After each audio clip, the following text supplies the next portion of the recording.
Kris here, another quick tip for you all. In this video, we are going to continue our look at Rotigus, but again, we are looking at nurglings this time, and we're going to assembly line all these nurglings. Now, normally with all the variations of the Great Unclean One, including Rotigus, there are only about 2 nurglings per, but I'm going to do them all up because I like nurglings, and we're going to just get them all done. I'm using Vallejo Surface Primer, light gray, using a Patriot 105 from Badger, spraying it around 25-30 psi.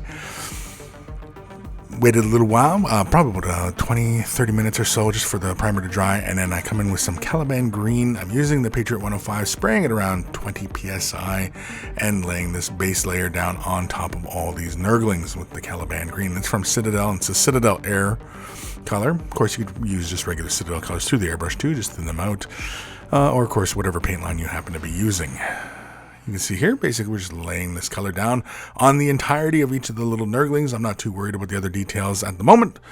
And so next we're going to come in with some Castilian Green. Now this is a really fun color. It actually has almost the same level of deepness in like tone of green, but it has a bit more of a lighter brown quality to it, and so it actually kind of desaturates the green, as it were, through the highlights, which is a fun kind of, as you can see there, like it's still light green in the recesses, but he's got the lighter green on top. It's desaturated. It's kind of nice. Elysian green is nice, kind of like a camo green. We're using a Renegade Chrome here from Badger, and this is just because we're going to get a little closer in here, and I'm taking the PSI down to about 10-15 PSI, somewhere in between there.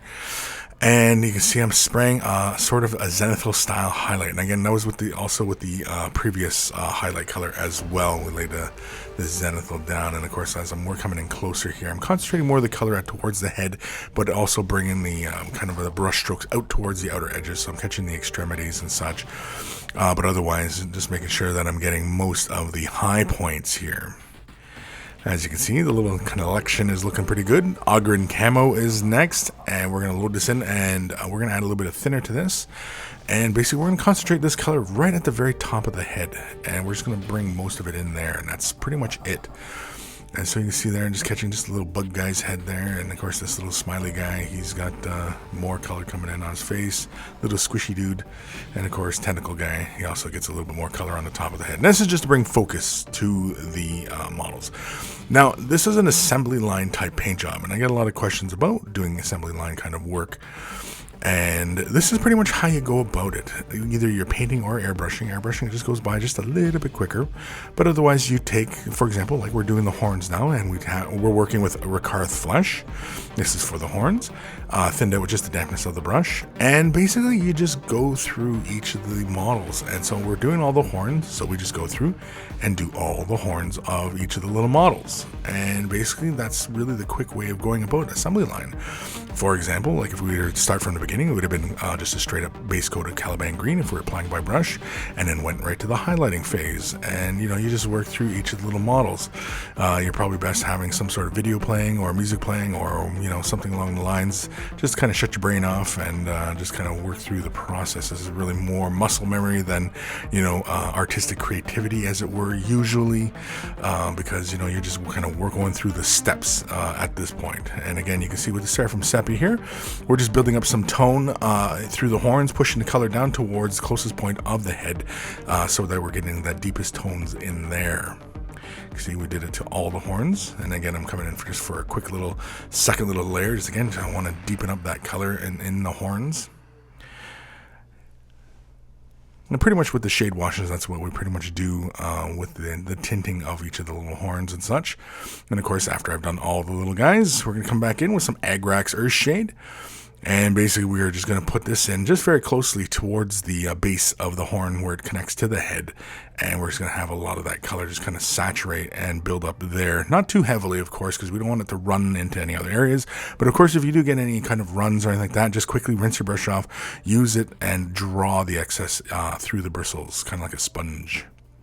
Screaming Skull is next, and this is going to be for the ends of the horns. We're going to use a little bit of Lamian medium just to help thin the color out just a little bit, and we're basically just going to draw it towards the points, and that'll be pretty much it. Other than we could come back in with Ricard Flush, which I do later on, but it's not shown in the videos, is that I give it a light little dry brush just to really bring out some of the texture of the horns, as it were, with that base tone. But otherwise, that is it for the horns. Next, we're going to go with Agrax Earthshade, and we are going to apply this into the mouths. We could also apply it to the eye sockets, but I didn't really find it necessary, especially with how small these little guys are, and because there's so many of them little buggers that, we don't really need to. And so we're just going to quickly just fill in the mouths. Again, with the tiny little details there, you must want to make sure that you saturate it, but not too heavily. So again, each of the little guys has their mouths open. Again, Agrax Earthshades is all that's needed. You don't really need to go to Known Oil or anything like that. Screaming Skull is next, and of course we're just going through and picking out all the teeth, and so we will quickly go through. You can see I kind of hit the bottom lip of the guy, and so to correct that, I didn't quite notice it quite at first, and then I noticed it afterwards, obviously, and we'll correct that in a moment. You can see here we have all the little teeth done, so we're just going to quickly go through, and we have all the little guy's teeth. So we're going to come back to our last highlight color, which was the Ogren Camo, and we're just going to basically cover over that area. And I'm going to take the opportunity to pick out the details on the face as well. So I'm going to go through and pick out the bottom lip, top of the nose, some of the little cheekbones, and top of the head and such. And basically I'm going to go around and do that to all the little guys and reestablish the highlights in their faces and such, and just really kind of bring out more of the texture and the character in each of them. But that is it. That's part one of doing these guys. In the second video, we're going to carry on into the next phase of finishing these little guys. Well, I hope you found that quick tip useful and informative. You can watch another quick tip today on MiniWarGaming.com's Vault. Just click on the link in the video description below to watch it right now. If you're not already a Vault member, you can sign up for a free 7-day trial. Be sure to sign up for the Silver membership, and that will give you instant access to over 1,000 painting tutorials already in our Vault. And again, thank you for watching, commenting, and subscribing, and happy wargaming.